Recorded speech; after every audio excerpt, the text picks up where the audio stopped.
And boom, we're live. I am here with Austin, Garvey, and Dylan Furtado. Appreciate you both for coming on. Problem. Thank you for having me. MMA Complete is live stream episode 3, being brought to you by SFBNRI. Go to all of our socials, sfbnri.com, and anywhere you find Twitter, Instagram, all that. Very interesting week. We got 9 days until we see Khabib versus Gaethje. We're going to get into that a little bit later. For the first part of this episode, we're going to be talking about what happened last week. The UFC Fight Night that was headlined by Marlon Moraes versus Corey Sandhagen. And then we're also going to talk about the Fight Night that's coming up in 2 days, Brian Ortega versus the Korean Zombie, Chan Sung Jung. And then after that, we'll get into Khabib, Gaethje, all that fun stuff. So last week, and Dylan, you said that you did watch the fights? I did. I watched. All right, cool. Well, yeah, we can get into it. All right. I started watching it right after the big highlight, the big kick. All right. Right. I totally forgot to look this dude's name up. I can't even think of it. Kanda Shaw. And it's right here if you want to watch I thought it was the highlights of the fight. It's right here. It's a minute I long. thought it was Joaquin Buckley. No? It's Joaquin Buckley versus Castanet. Buckley got They got his bell rocked. It was one of the most I saw the highlights. It was one of the most We can just watch spur of the moment, well planned, technique based spinning kicks ever. This dude he was actually giving it to him pretty good, and he had a side body check. Oh my god! That after he landed it, it got caught by the other guy, and he just used that momentum to spin right into it, kick him, and he was out as soon as the kick landed. Like way before he hit the ground. They're saying knockout of the year. Yeah, I think it will be the knockout of the year. Yeah. And that's not even. There was another crazy kick too. With Corey Sandhagen. Yeah. So that was more of a TKO. Corey Sandhagen landed a vicious left head kick that had Marlon Moraes spinning around. And then after that, he just finished the fight with punches. It was a TKO. So Corey Sandhagen, who was previously, before this fight, he had lost to Aljamain Sterling, who is now going to be facing Peter Yan for the bantamweight title. Yeah. And that's Corey Sandhagen's only loss. So now he's just beat Marlon Moraes. He's number 3 in the rankings for bantamweight. Likely to be the next challenger for the title, whoever does win, Yan and Sterling. That fight's going to be the co-main event. Right now, it's the co-main event for UFC 256, which is December 12th. It's kind of interesting that fight is the co-main event of UFC 256. It's kind of crazy that Conor won the fight on December 12th, too. Yeah, and there was a report that came out. Dana White said that if they're going to fight, it's going to be January 23rd.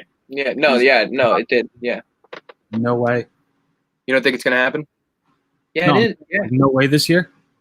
No way this year. Yeah, no way. That's basically what it said. Yeah, but Conor wants it in Cowboy Stadium so they can have fans. He wants it at Cowboy Stadium? That's hilarious. Yeah, he wants it in Texas at Cowboy Stadium. Also because that you can fit like 85,000 people. Exactly. He wants to sell it out. And honestly, that would be a dope trip to go to. It's smart to do it because to go to that fight, you're sitting in the bleed. Oh, yeah. Nosebleed seats. Yeah, your nose is and you're paying bleeding the whole $3,000 for nosebleed seats. It's no joke. So, also on the Fight Night card, we saw Edson Barboza beat up, and I'm totally gonna butcher this name, Makwan Amirkhani.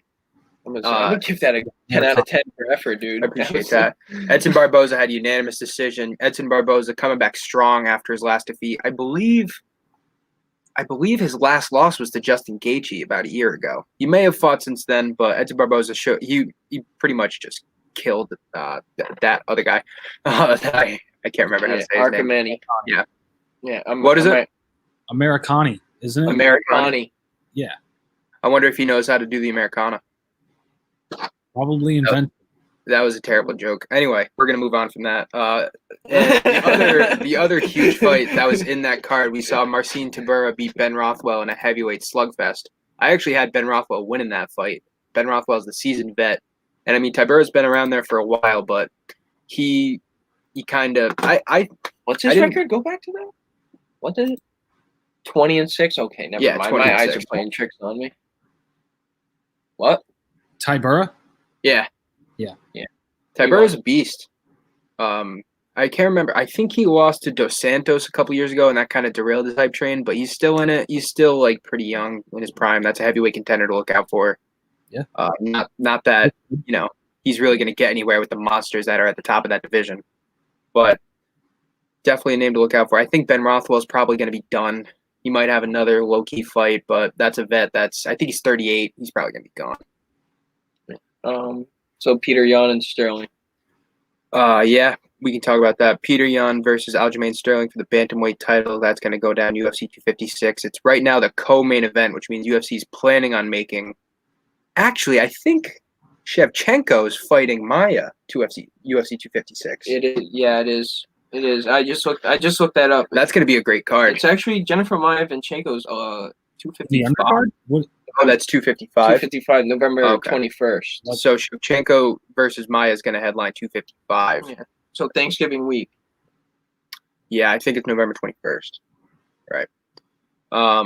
That's going to be such a great fight, and honestly, I hate to see it because Jennifer Maia is coming off a really good win over Calderwood. She just had a stoppage at Calderwood where she was the huge underdog, and I believe she tapped her out. Yeah. So she's the huge underdog again in this fight. Right, but there's a reason. I know. Valentina Shevchenko is the second best women fighter in the world. It's a big underdog. It's 10-1. So I think Jennifer Maia is going to get knocked out by a head kick, and I would bet the deed. So that's going to be UFC 255, which was originally scheduled for Figueiredo versus Garbrandt, but Garbrandt I think tore his bicep, so he's out for that. Alex Perez was rumored to fight him and step into the place of Cody Garbrandt, but I think that fight's just washed now. Figueiredo's talking about he wants to get the rematch versus TJ Dillashaw, dude. He wants to fight Cody Garbrandt. Yeah, you were saying that. So, did you actually see a report on that? I was watching a Joe Rogan clip on YouTube the other night, and they said that could be a very possibility of a fight. It was a recent. It was. I'm pretty sure. I got lost in the YouTube sphere. Right. You know what I mean? So TJ Dillashaw, we've talked about him a lot on the podcast before. In my opinion, he is he's a little bit of a bitch. Now, TJ Dillashaw was caught taking. I can't remember the exact. Do you remember what the drug he got bopped for was? Not the name of it, actually. It was like ESTs. It was some abbreviation. It's this drug that he takes that literally makes him not feel pain. You know that's kind of, and he was taking it before fights. Right. He's come out and said in press conferences that he takes everything. Like he does all the drugs. He tries to get away with everything. Yeah, and he never gets caught. Just the lip. And he says he won't get caught. And I get it. He's trying to play the bad guy. He's trying to drum up some hype train, whatever. Yeah. But like, I hope Garbrandt puts him in his place if they do fight. But it probably won't happen. It's a big rivalry. It probably won't happen. Dillashaw and Cody Garbrandt are I would say they're two of the best 4 bantamweights to ever fight in the UFC. Yeah. Well, you can throw Aldo up there too. So it's like Cejudo. Probably after that it's Dillashaw. After that it's Dominic Cruz, and that's Garbrandt. And I mean, Jose Aldo was the originator. He was the original bantamweight champ, and he held it for like 4 years. So he's up there too. But 2 huge bantamweight titans that are probably going to clash at some point. If it's going to happen, it's going to be in 2021, maybe even later. Do you know the backstory behind them, Dylan? Why they hate each other? Is it off of The Ultimate Fighter? Because there were No, that was after. Yeah. That was after the fact. Okay, so they were in the same camp at one point, and for a while, for a very long time, and then Dillashaw went to a rival camp. He was training with them in California. He didn't tell anybody. Yeah, and he didn't tell anybody, and they were paying him to go there. So Dillashaw basically backstabbed him, and then that's when they started this whole rivalry. Rivalry. So and then the Dillashaw beat him 2-0, but he was on all that shit. So I gotta look that up. I gotta look up what the hell he got suspended for. And Cody Garbrandt's on a tear right now. I mean, he is on a tear. He had he highlight knockout against Rafael Sunsao, a buzzer beater knockout. Yeah. Vicious. But before that, he had lost to Luque and Dillashaw twice. So I mean, he's not on a huge winning streak, but he is definitely at the top of that division with Dillashaw out. So I'm reading right here. January 18th. EPOs. That's what it was called. EPO. Recombinant human erythropoietin. Whatever the hell that is. Yeah. EPOs, it's so like you don't feel pain. And he got bopped after he lost to Cejudo that he was taking that. Cejudo knocked him out in like a minute and a half. And Dillashaw, as soon as I think it was Herb Dean stopped it, Dillashaw got up and was contesting the stoppage. Even though it was totally warranted, he was getting his ass beat. And so we haven't seen him in like a year and a half. He got a 2-year suspension, so that should come up in January. Yeah. Because he last fought in January. Yeah. It said January 18th, 2021, so I think that fight's going to happen.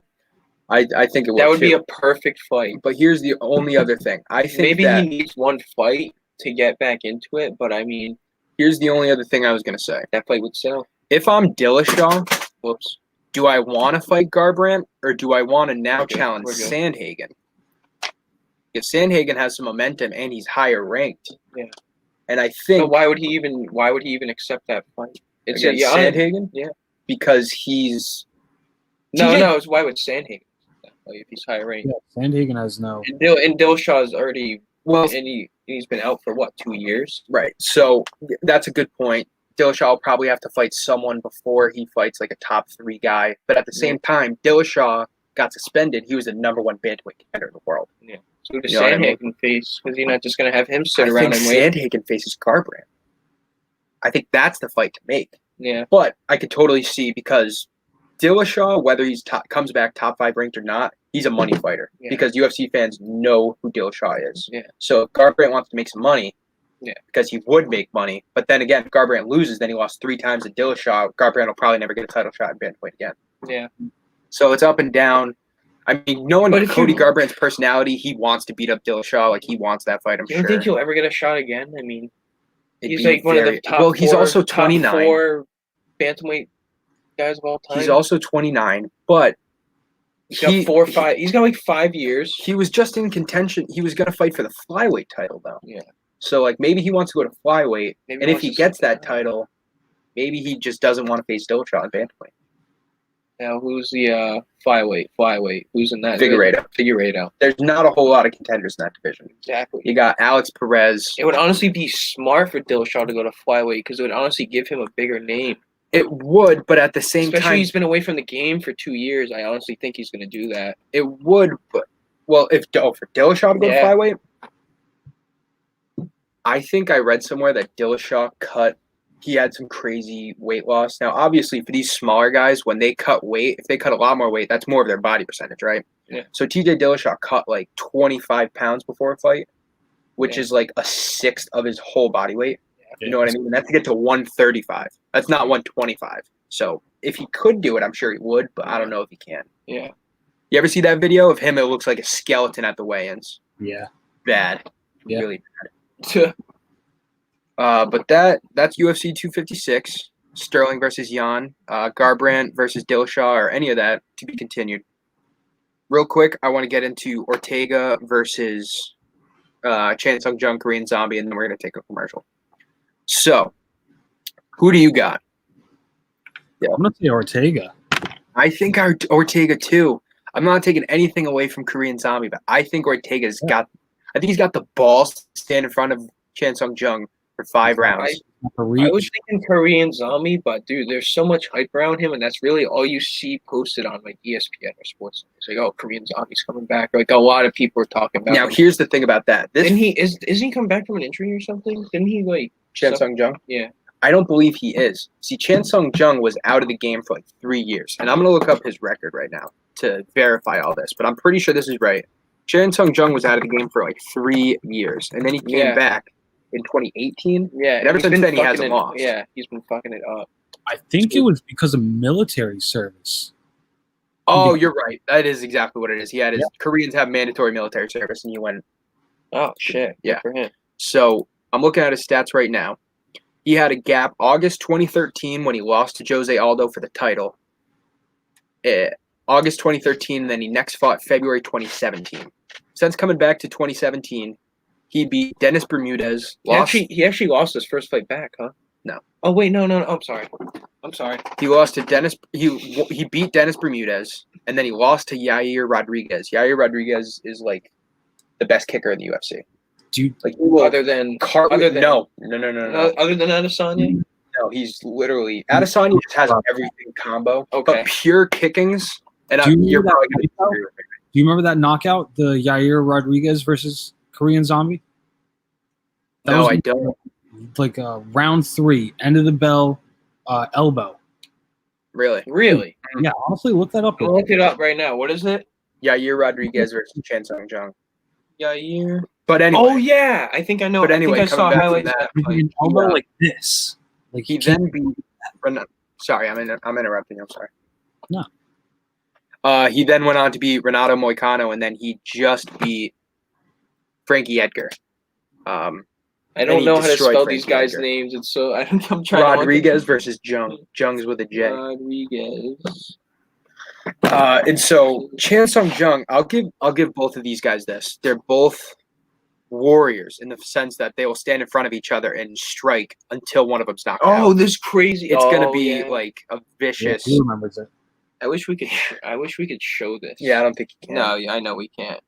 How quick is the video? Is it only a couple seconds? It's No, I wouldn't. no. Yeah, no, it's all good. So, I mean, I'm not taking anything away from Jung, and I honestly think Jung might even have the advantage on the ground. Brian Ortega is an amateur wrestler, but Chan Sung Jung has better jiu-jitsu. I know. Can I play them sound? I don't even know if I can play. Yeah, you can play. Oh, yeah. You're gonna know You this. remember that too, right? This is like it wasn't it like almost like a buzzer beater or something. Yeah. Kind of. Right on the dot. and so I just like Brian Ortega. He's one of those guys. I have the same thought about Robert Whittaker, which we'll get to in a second. Until I see these guys that are undefeated until they beat the champ. Paulo Costa is the same thing. If you're undefeated and then you lose to the champ, I'm gonna think that I'm gonna pick you to win until you lose again. You know, Paulo Costa's beaten everybody but Adesanya. Whittaker's beaten everybody but Adesanya. So like Cannonier versus Whittaker, I have to go Whittaker because Cannonier's lost. You know, Whittaker's only lost to Adesanya. How long has Cannonier been in light heavyweight though?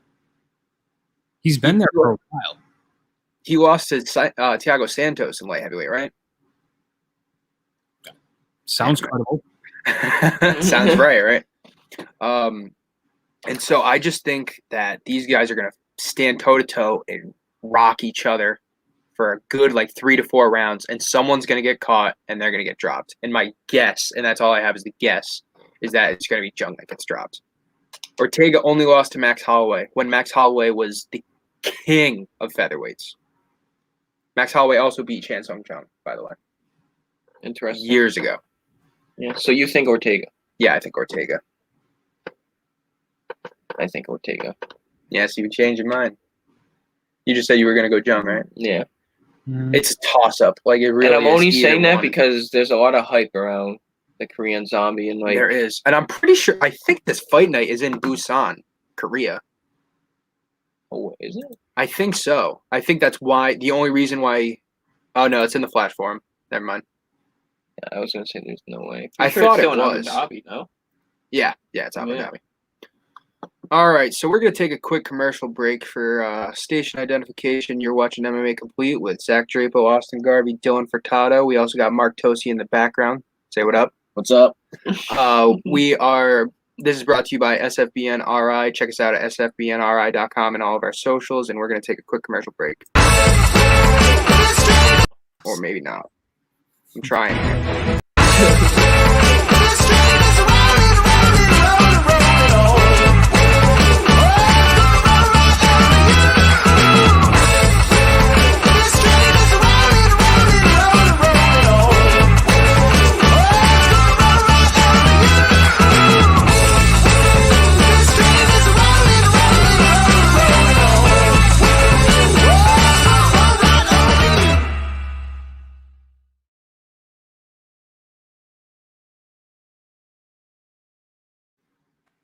Boom, we're live. So I'm gonna put you on the spot because we're gonna talk about Khabib Gaethje now, and we're gonna talk about this for like 20 minutes because we're gonna dissect the shit out of this. We are going to dissect the shit out of this. We just watched highlight clips of Khabib's career, and we just watched Justin Gaethje's fight against Tony Ferguson. Yeah, I watched that fight with you and Mike, right? Gaethje Ferguson. Yeah. Tell me not. Gaethje looked like the fucking man. He looked like the man. Yeah. But he didn't go to the ground. He didn't go to the ground. He did not go to the ground, and he has not gone to the ground yet in the UFC. And I honestly think he's going to get fucked up. But here's the thing. Fucked up on the ground. Here's the thing. We all know Justin Gaethje has amateur background. He was a national champion in NCAA Division I. So he has the skills wrestling-wise. Jiu-jitsu is yet to be seen. But you know that's all Gaethje's been doing for like 6 months is practicing wrestling and jiu-jitsu. Because why would you not? If you're already the better striker, which he is, the better striker than Khabib already, why would you not just practice wrestling and jiu-jitsu? Because you know that this is going to be Gaethje, even if he is the most confident he's ever been, if he feels the best shape he's ever been in, he knows that Khabib's going to take him down. Yeah. Or he's going to get clinched. Well, everybody knows Khabib wants to take him down. Right. Yeah. So, like, what does he do? It all comes down to that defense, I think. Yeah, I think you're right. Well, what would you? Well, you know jiu-jitsu, so like, what would you think? Like when someone goes to take you down, like. Well, Khabib's a national sambo champion, so once he gets you on the ground, there's not really much you can do when you don't have a black belt in jiu-jitsu. I'd say at least. Right. You just got to weather the storm. You got to hope that your cardio's the whole way.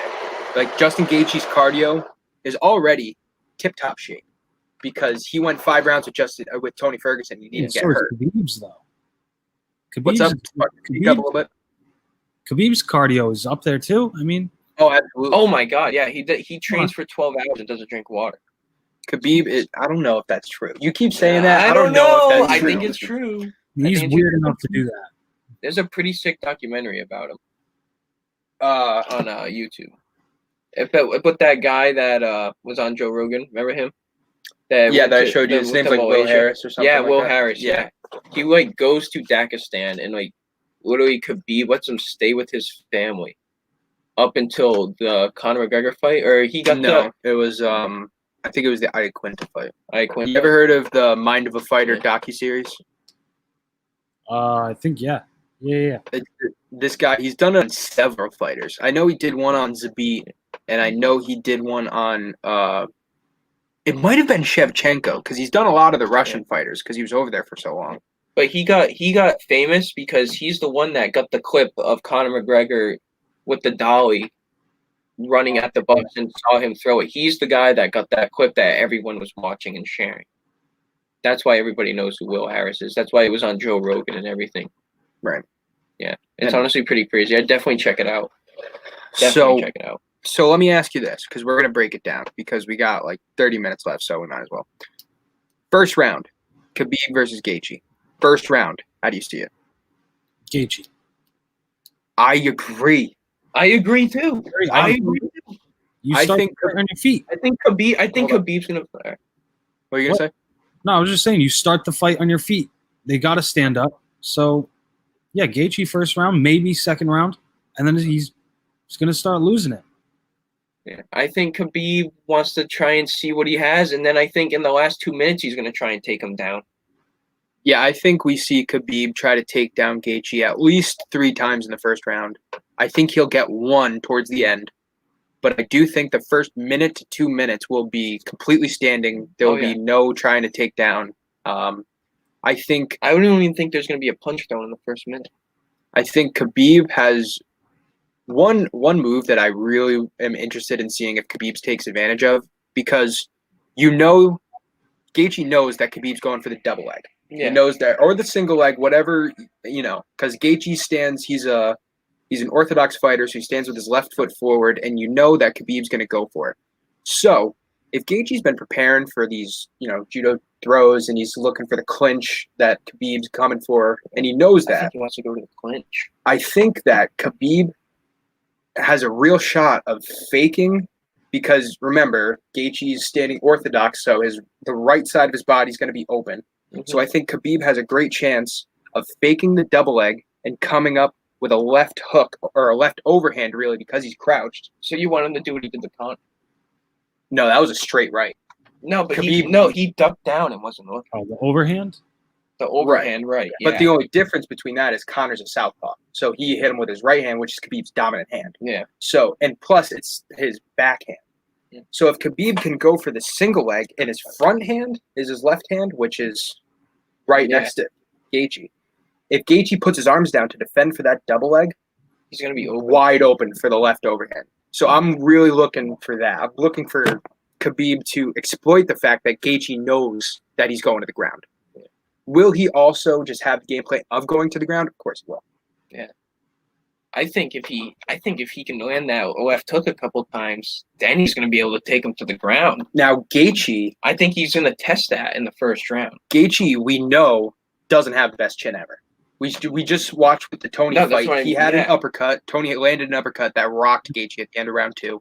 Yep. But we Tony also could have saw, won that fight. But we also no, he couldn't. No, if that bell didn't end, it did end. No, I know, but if that bell didn't end, he had a chance. I mean, he if you want to look at it chance. that way, he had a chance Definitely to win had a it. chance. Now The bell did end, but he had a chance. Here's the thing: we've said this for months. If Gaethje can limit the takedowns and he can stuff Khabib a couple times and keep his cardio up, and Gaethje can keep the fight standing, Gaethje will probably win. I just can't see him. I can't see that either. And I mean, Khabib has that pressure. Yeah. Pressure, never letting up. Similar to Tony, but with a more aggressive, I'm going to come back. I've never seen Gaethje in the clinch either. How many takedowns have even been attempted on Gaethje? 0. I don't know about that. I think people have tried to take him down. No, he's had 0 takedowns and right, 0. Right, he's only attempted 1 takedown, but he's asking how many people have tried to take Gaethje down. I think it's 1 to 0. I think it's only 1 and 0. I feel like I look that up, Jamie. I think Poirier tried to take him down.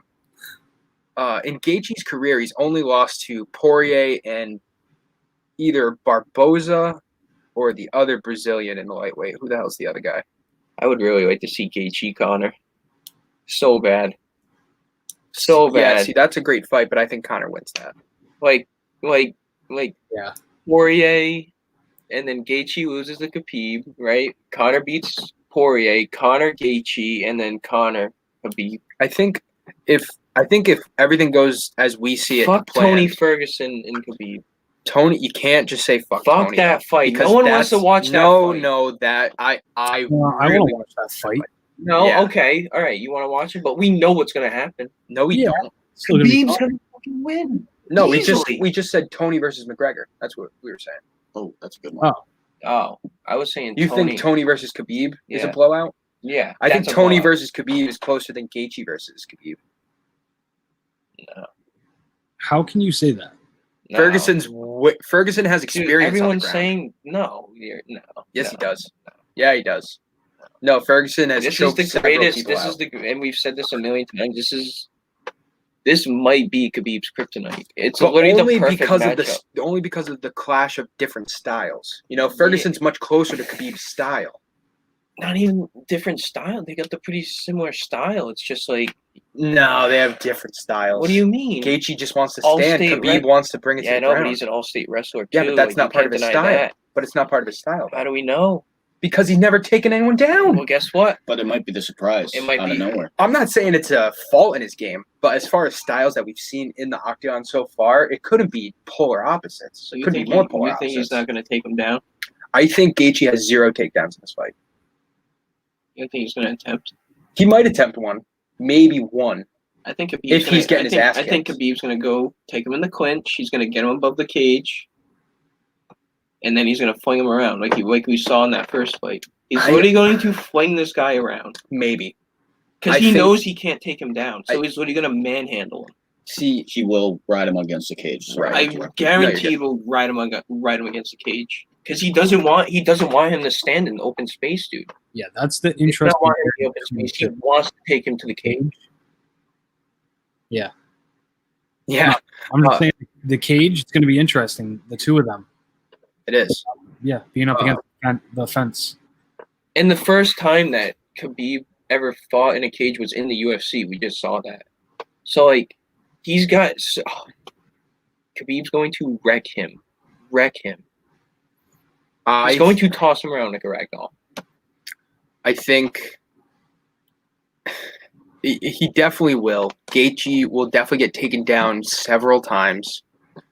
Gaethje's main priority when he's standing is to never stay still. Obviously, you always want to do that anyway because you don't want to keep the same head movements and you don't want to be a sitting duck for any punches. But, like, if Gaethje could be quick on his feet and he can just sprawl when Khabib's trying to take him down, or he can push him away, or he can get away from him and run a little bit, I think Gaethje stands a chance. But that's only for 2 rounds. I'm not giving any more than 2 rounds to Gaethje because after that, fatigue will set in because we know the pressure Khabib's going to put on him. He's going to, as soon as the fatigue sets in, then he's going to get slow, and that's when Khabib's going to clinch him and he's going to take him down. I think we already watched highlights before. I really think if he does try to sprawl when he tries to take him down, he's already going to drive him into the fence. And he's going to try to do the double leg, or he's going to try to take the back and sweep out his legs. Yeah, of course. And then go to work. He's already going to go to work. I think he's going to fatigue the fuck out of him, like you just said. I think Gaethje has a real shot at knocking out Nurmagomedov. Besides that, I don't think he has a shot in hell in winning the fight. Not even by decision. And I think, if it's a decision. No chance by decision. He's never lost a round in his career. That's a lie. Nurmagomedov's lost a round. No, they say 1 round, maybe. He lost a round to Michael Johnson. I think he lost a round or 2 to Poirier. I'd say Poirier's his closest fight, man. Probably. Michael Johnson rocked him one time. That was it. Yeah, I mean Poirier's a motherfucker too. And Khabib lost like a round or 2, and then he ended up choking him out. I mean, there's not a lot of people that Khabib's not choked out. So do you think this goes to decision or submission by Khabib and maybe like the 4th round, 3rd round, because Gaethje's just so fatigued he can't take it anymore? Yeah, definitely submission 4th, 5th round. Because I don't. Yeah. I say 4th round. Yeah. I think if I had to put a guess on it, I would say Khabib TKO in the 3rd round. TKO? Okay. Because I think what's going to happen is you're going to see. I will give Gaethje credit that I believe that Gaethje will be able to defend some takedowns. Like at the start of the 3rd round, Khabib will probably be something like 3 for 8 on takedowns. Yeah. But I think that's going to get to Gaethje, and I think that, like I said, the fake takedown with the left hook overhand, I think that's going to play a part. I think Gaethje will have a couple really good hooks and maybe a straight right that lands on Khabib. He might even rock him, but I think at some point we're going to see Khabib rock Gaethje like we saw Khabib rock Conor. And I think that's going to be the turning point. And once he gets rocked, I think that Khabib will smother him, bring him to the ground. And if it's early enough in the round, I think that'll be it. Maybe a submission. I see a TKO because I think that Gaethje has the wrestling prowess to kind of – he'll be able to push off Khabib, and so there will be a little bit of space in between them. Okay. But that's when Khabib's also at his most dangerous because his ground and pound is insane. And we saw that too. Yeah, I can see a TKO happening. Right. And I definitely see a TKO. And I mean, if Khabib does end up bridging the gap and has no space left on the ground, then Khabib will submit him. But I think it's a 3rd round, probably a 3rd round. If not, I would say definitely a 4th round stoppage. Okay. Yeah, I agree. I'm rooting for Gaethje. I am rooting for Gaethje because I want to see Gaethje. I want to see someone knock out Nurmagomedov. Not that I'm necessarily rooting against Nurmagomedov, but this 30-0 streak that we think is going to happen, and now nobody's picking Gaethje, and they're already talking about who Nurmagomedov's going to fight in his dad next just fight. Died. I'm a root for him. Yeah, that's another thing, of course. And he's going to be training his ass off, and he wants to win it. Yeah. What's up? He ain't losing. He's not losing. He's not losing. But I would love to see Gaethje pull off the knockout. Like, what if we saw Khabib get knocked out in 20 seconds? Like how You know what crazy Gaethje could do? That's not happening. Pelt him with leg kicks. Just chop him down. Yeah, he is going to pelt him. But as soon as he goes for a leg kick, Khabib's going to grab his leg. And as soon as Khabib grabs his leg, you're going to the ground. Depends on that single defense, though. Like, he might have a really good single leg defense being a wrestler. Yeah. He totally might. And I mean, Do you think that's why he goes for the double leg? Yeah, I do. All right. So I think he drives him into the fence, goes for the double leg, and if he cannot get it, that's when he tries to go for the back and flings him around. Like we saw him try to take out the knees and then fling him. right. I really think he's going to try and do that. I think we're going to see Gaethje's clinch defense is going to be much more of a factor in the fight than his takedown defense. Or not takedown defense, I but really think the clinch, his ability on the ground, on his back. Because everyone's thinking takedowns to the ground. No one's thinking clinch takedowns. I really think it's going to be clinch. Khabib so far in his career, he hasn't shown on the fence. He hasn't shown too much of an ability to land strikes in the clinch. Yeah. He'll land some, especially if he's in a dominant like over-under position. But Khabib's main priority in the clinch is to just get positioning and to be able to put his weight completely on the opponent and then try to like trip a leg maybe. No, exactly. Yeah. You know, it's not going to be. We've seen Khabib ragdoll people really badly, and I don't think it's going to get to that point. I think that we'll see one or two takedowns that are like, oh shit, Khabib. But I don't think it's going to be like. Did you know that Khabib has the record for most takedowns in a fight? 21. Yeah. I was against Quinta, right? No, it was against Abel Trujillo. I think it was like 2014. Do you know how many it is? I don't know if you heard Austin say it. I'm going to say in the 40s. 40? Jesus, Dylan. What? It's 21. 21. You just underplayed it now. 21 doesn't even sound good. Yeah, 21. And by the way, that was a 3-round fight. Oh, my God. So, yeah, Khabib's beast. He's going to win. That would have been 40 fucking. Yeah, exactly. It would have been 30. And it was so funny. We were watching the fight, and Trujillo, he just kept him in the clinch the whole time. And he would throw him to the ground. Trujillo would get up. He'd throw him to the ground again. He would get up. And Trujillo was literally looking at his corner like this. He was like, what the hell is he doing? Like, he's not even fighting me. He's just taking him down. He just kept taking him down. Probably the worst thing you can do with a fight. Yeah, right? As soon as you get, like, frustrated, like, visibly frustrated, like, what the fuck? Like, you're done. Yeah. You're done. Quitting on yourself. Especially against a guy with Khabib who's not going to stop until the last bell rings.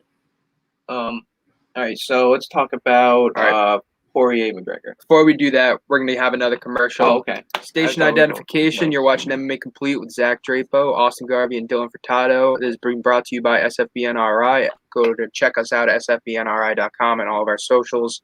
And we're going to go to a quick little commercial. If anybody watching is hanging around from the last show, Titletown Throwdown with Nick LeBlanc. Every Thursday night at 7 o'clock. I'm giving him a shout out because he gave me the shout out. Appreciate that, Nick, if you're watching. And so, yeah, this is a commercial with that.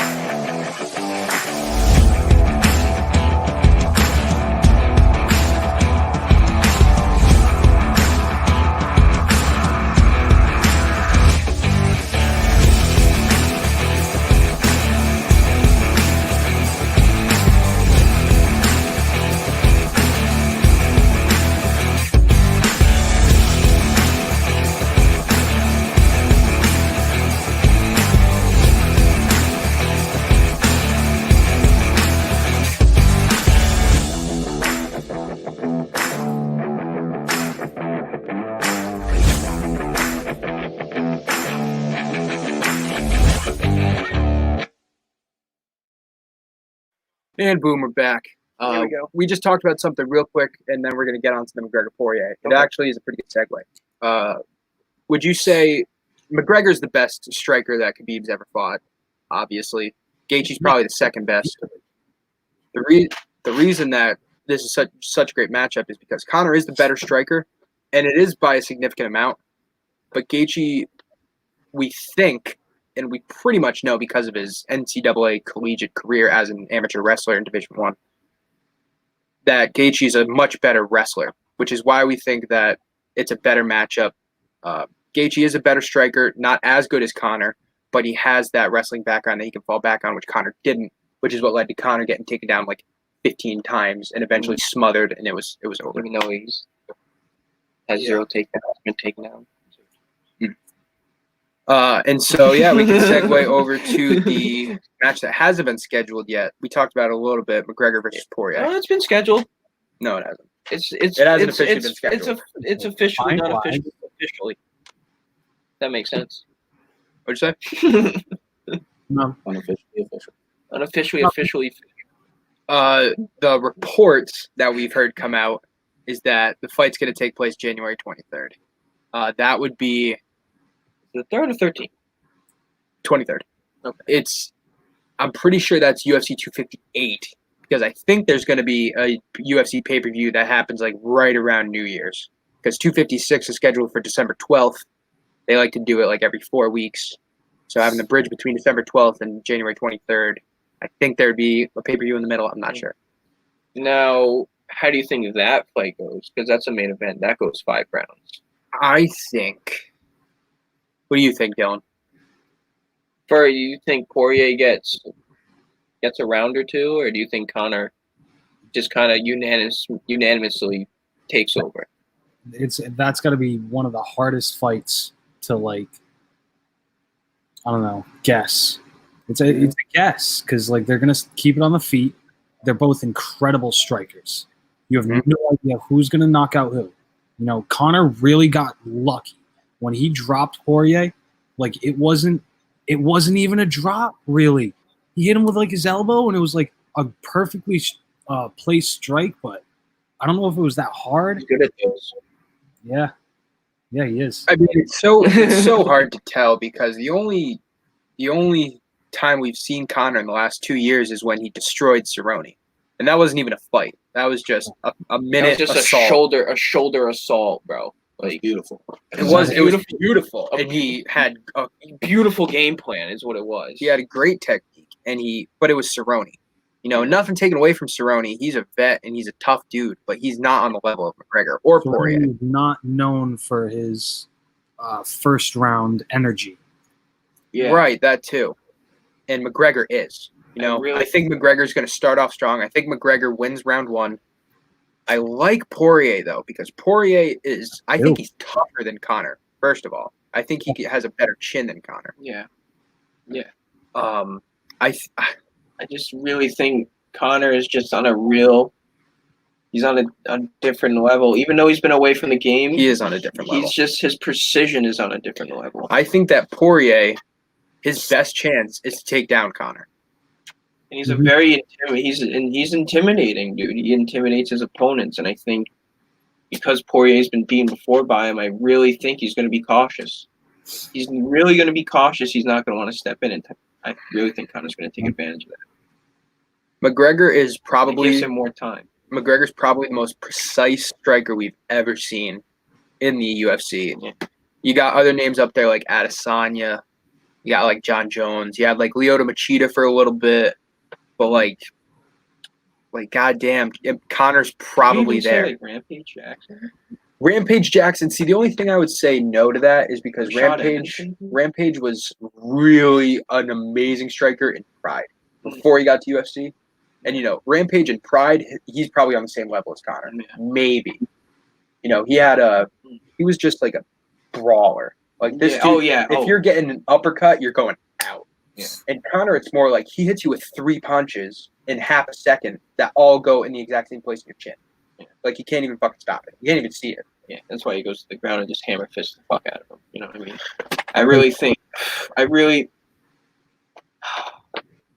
It's Conor. I think it's Conor. I think it's Conor. That's it. Yeah, and honestly, a lot of people are gonna pick Poirier too. The numbers are going to be very close between favorite and underdog. And I really do think that Poirier takes him down because I think so. Yeah. I mean, Poirier has. Who did he last beat? He just beat Hooker, right? Dan Hooker, I think, in that fight night. I think he had a 5-round unanimous decision against Hooker. And I'm pretty sure it went to the ground for a good amount of it. Yeah. And Hooker's not really a wrestler. So Poirier really. What's the word I'm looking for? Strong. He was the initial aggressor when it came to taking the fight to the ground. Mm-hmm. I think because, like you said, Conor likes to be on his feet for the first round or two. I think if Poirier can knock out that momentum and bring him to the ground, Poirier has a very good chance of winning that fight because Conor, he gets gassed very easily. His cardio is not good. If you look, and we've seen that before. If you look at Conor's UFC history, he's lost to 2 people. Mm. He got not choked unconscious. He got choked out by Nate Diaz, and that was Nate Diaz aggressively trying to bring Conor to the ground. Yeah. And he got smothered by Khabib. Like, we've seen the tactic to beat Conor. Yeah. It's one of the reasons why Tony versus Conor is so appealing. Yeah. Because but Tony didn't even try and take Gaethje down. Yeah, but that's because they agreed before the fight to not take each other down. So weird.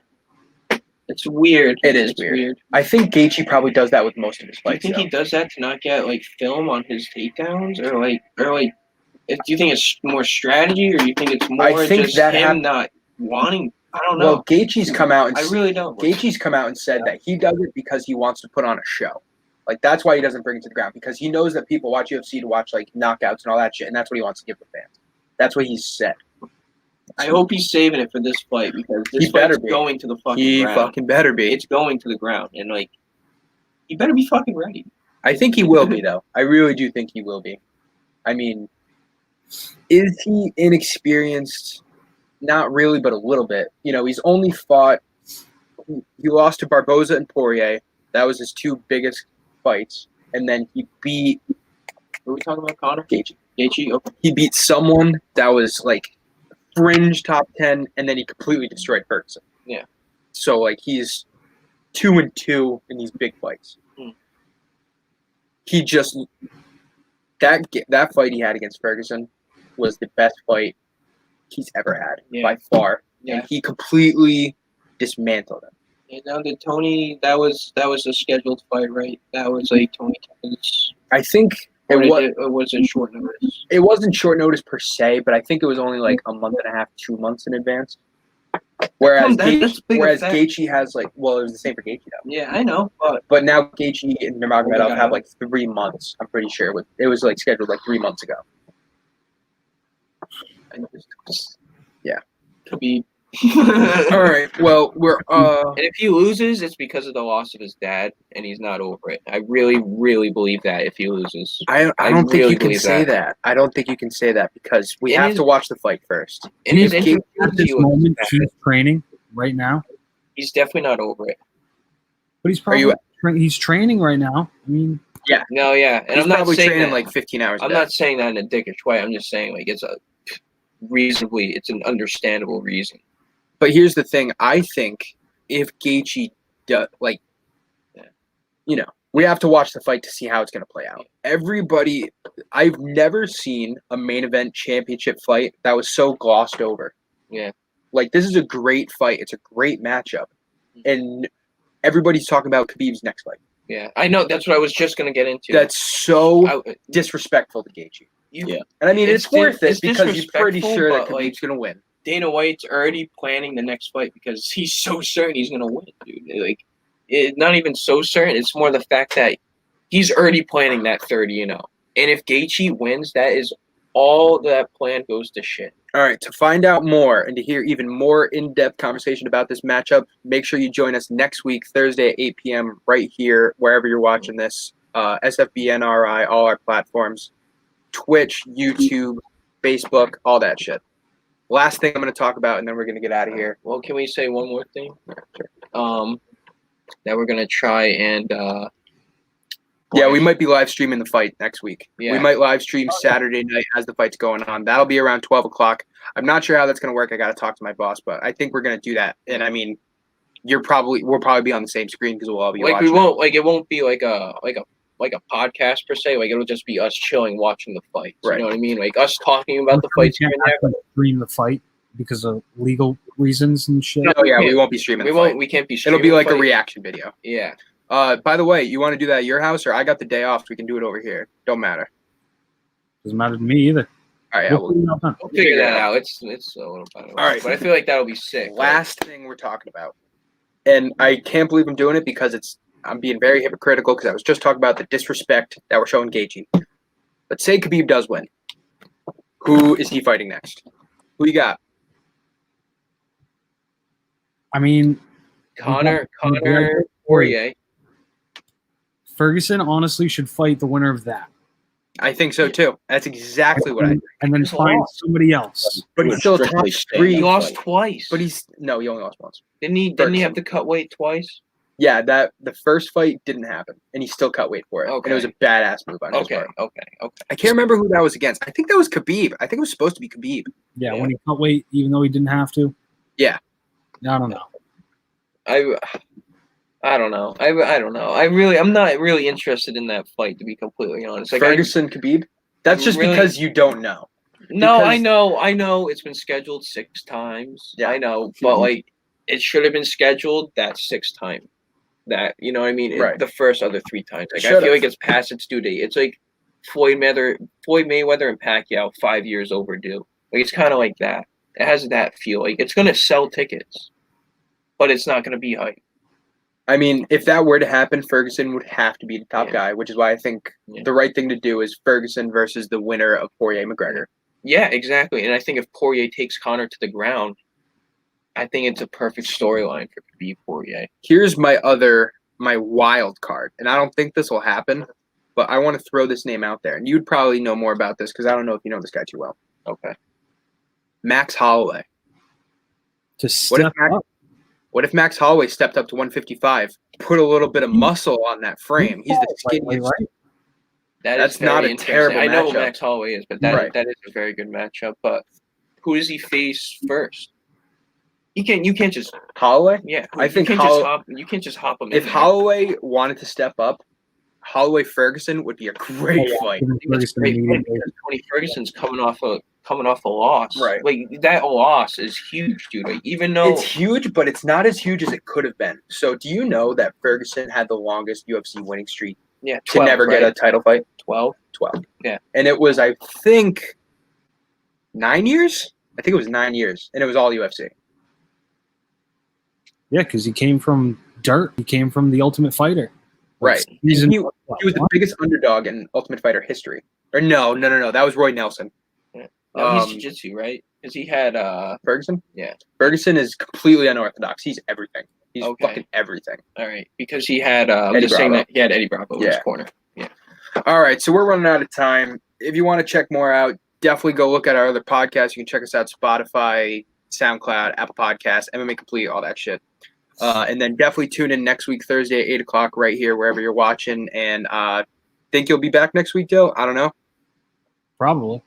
All right, and we'll be talking – that's pretty much all we're going to be talking about next week because we'll be 2 days away. Yeah. So for the 3, Khabib – 2 days. 2 days away. So for the Khabib versus Gaethje, this is only a scratch on the surface. Yeah. You know, we've saved the best for last. What? And for SFBN RI, for MMA Complete, I'm Zak Drapeau, Dylan and Austin. I appreciate you guys coming on. Yeah, no Mark, problem. I appreciate you coming on. Good to be here. Say what's up. We'll be coming back at you next week. Thank you, everybody, for tuning in, and we are out of here. Later, Dill. Later.